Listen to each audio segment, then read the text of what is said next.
आ गए। बहुत ही अच्छा लग रहा है जंगल बनाकर, एकदम परफेक्ट। नाव चल गई।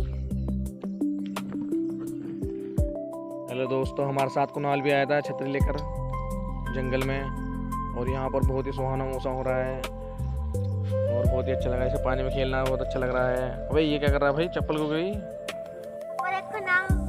बहुत ही अच्छा लग रहा है दोस्तों आज यहाँ पर घूमने पर, बारिश बरसात के मौसम में घूमने का अच्छा लगेगा। नाव